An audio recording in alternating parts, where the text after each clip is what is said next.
पिछले साल संसद में राहुल गांधी ने कहा था कि 2027 के गुजरात विधानसभा चुनाव में हम बीजेपी को हराएंगे।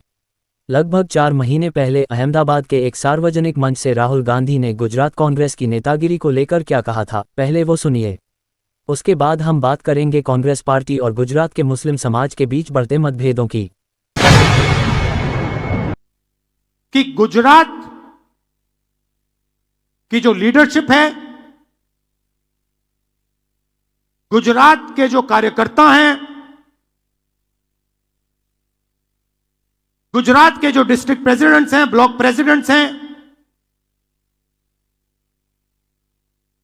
उसमें 2 तरीके के लोग हैं। डिवीजन है। अभी यहां पे बैठे हुए हैं सब लोग, मगर 2 टाइप के हैं।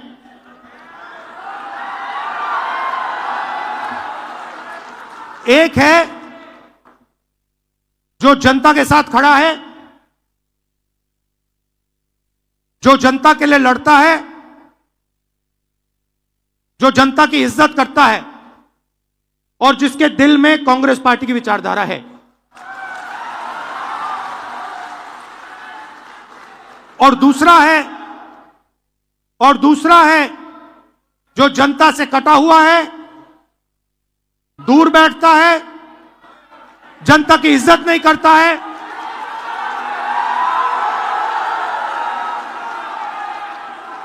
और उसमें से आधे बीजेपी से मिले हैं।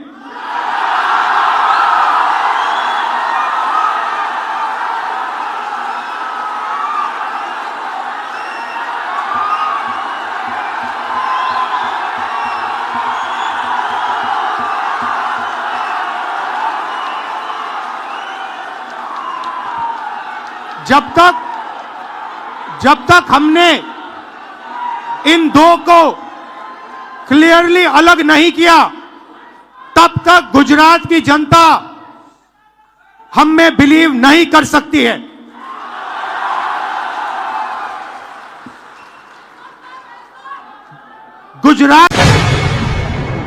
गुजरात कांग्रेस में मुस्लिम समाज की उपेक्षा, बढ़ता आक्रोश और संभावित बायकॉट की चेतावनी। गुजरात में कांग्रेस और मुस्लिम समाज के बीच तनावपूर्ण रिश्ते दिन ब दिन और अधिक गहराते जा रहे हैं। हाल ही में दिल्ली में कांग्रेस नेता राहुल गांधी की अध्यक्षता में आयोजित एक महत्वपूर्ण बैठक ने इस विवाद को और अधिक हवा दे दी है। इस बैठक में गुजरात प्रदेश कांग्रेस के नए अध्यक्ष की नियुक्ति को लेकर विचार विमर्श किया गया, जिसमें समाज के सभी वर्गों के नेताओं को आमंत्रित किया गया सिवाय मुस्लिम नेताओं के। मुस्लिम समाज में गुस्सा और आक्रोश। गुजरात के मुसलमानों को इस बैठक से जानबूझकर दूर रखा जाना केवल एक गलती नहीं, बल्कि एक सोची समझी रणनीति के रूप में देखा जा रहा है। इससे मुस्लिम समाज में कांग्रेस के प्रति भारी आक्रोश उत्पन्न हुआ है। कई मुस्लिम कांग्रेस नेता और कार्यकर्ता इस निर्णय से हतप्रभ हैं। उनका मानना है कि कांग्रेस पार्टी, जिसे मुस्लिम समाज वर्षों से अपना समर्थन देता आया है, वही पार्टी आज उन्हें दरकिनार कर रही है। ये वही राहुल गांधी हैं जिन्होंने कुछ माह पूर्व अहमदाबाद दौरे के दौरान सार्वजनिक रूप से स्वीकार किया था कि कांग्रेस में 2 प्रकार के नेता हैं, एक जमीनी कार्यकर्ता और दूसरे वे जो भाजपा से मिले हुए हैं। सवाल यह उठ रहा है कि क्या इस बार प्रदेश अध्यक्ष चयन की बैठक से मुस्लिम नेताओं को बाहर रखने के पीछे वही भाजपा समर्थक कांग्रेस नेताओं की लॉबी सक्रिय थी। राजनीतिक गणित और मुस्लिम मतदाता। गुजरात की जनसंख्या में मुस्लिमों की हिस्सेदारी लगभग 12% है। परंपरागत रूप से मुस्लिम समाज का झुकाव कांग्रेस की ओर रहा है और वह वर्षों से इस पार्टी को वोट देता आ रहा है। 2022 के विधानसभा चुनावों में कांग्रेस ने जिन सीटों पर विजय प्राप्त की थी, उनमें से अधिकांश सीटों पर मुस्लिम मतदाताओं की भूमिका निर्णायक रही थी। उदाहरण के तौर पर जमालपुर जैसी सीटें, जहां कांग्रेस की जीत में मुस्लिम मतदाताओं ने महत्वपूर्ण भूमिका निभाई। अब यदि यही समाज कांग्रेस से किनारा कर लेता है, तो भविष्य में पार्टी की स्थिति और भी दयनीय हो सकती है। ये चेतावनी केवल एक भावनात्मक प्रतिक्रिया नहीं, बल्कि एक राजनीतिक सत्य है। युवाओं में बढ़ रही असहमति। गुजरात के मुस्लिम नौजवानों के बीच कांग्रेस के प्रति आक्रोश साफ देखा जा सकता है।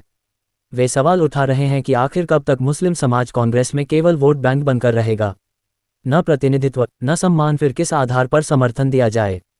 सोशल मीडिया पर कई मुस्लिम युवा नेताओं ने यह मांग रखी है कि अगर गुजरात प्रदेश कांग्रेस प्रमुख की घोषणा होती है तो उसका बहिष्कार किया जाए और सम्मान समारोह में मुस्लिम नेता भाग न लें। अब ये साफ हो चला है कि कांग्रेस पार्टी की अंदरूनी राजनीति ने न केवल मुस्लिम समाज को हाशिए पर पहुंचा दिया है, बल्कि पार्टी के अपने समर्पित कार्यकर्ताओं को भी असमंजस में डाल दिया है। यदि यह सिलसिला जारी रहा तो आने वाले लोकसभा और विधानसभा चुनावों में कांग्रेस को भारी नुकसान झेलना पड़ सकता है।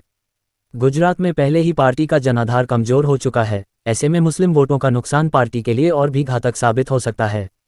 निष्कर्ष, अब समय आ गया है कि कांग्रेस पार्टी इंट्रोस्पेक्शन करे, आत्ममंथन करे। यदि पार्टी सच में खुद को सेक्युलर और सर्व समाज की पार्टी मानती है तो उसे मुस्लिम समाज की उपेक्षा नहीं, प्रतिनिधित्व सुनिश्चित करना चाहिए।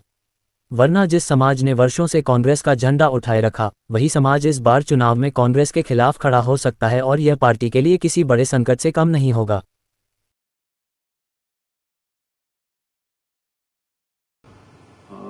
गुजरात प्रदेश कांग्रेस के नए अध्यक्ष के लिए दिल्ली के अंदर मनोमंथन चल रहा है और गुजरात प्रदेश कांग्रेस के कुछ सीनियर लीडर दिल्ली में आदरणीय हमारे राहुल गांधी जी से मिलने गए।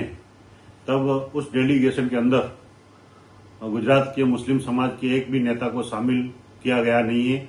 ऐसे सवाल सोशल मीडिया के ऊपर हमारे मुस्लिम समाज के कई लोगों ने जब हमसे पूछा तो मैं आदरणीय हमारे राष्ट्रीय अध्यक्ष खड़गे साहब और आदरणीय राहुल जी से पूछना चाहता हूं कि क्या मुस्लिम समाज का सिर्फ वोट के लिए ही उपयोग किया जाएगा, और इस तरह से हर एक समाज का प्रतिनिधि जब दिल्ली के अंदर डेलीगेशन के रूप में गया है और सबकी राय ली जा रही है तो मुस्लिम समाज के एक भी लीडर को शामिल न करके ये क्या संदेश देना चाहते हैं।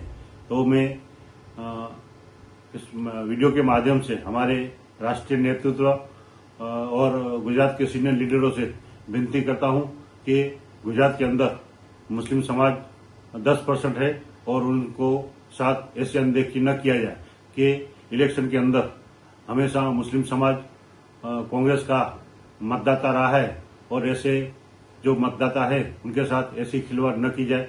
इतनी विनती मैं हमारे राष्ट्रीय नेतृत्व और गुजरात के तमाम सीनियर नेताओं से करना चाहता हूं। Thank you.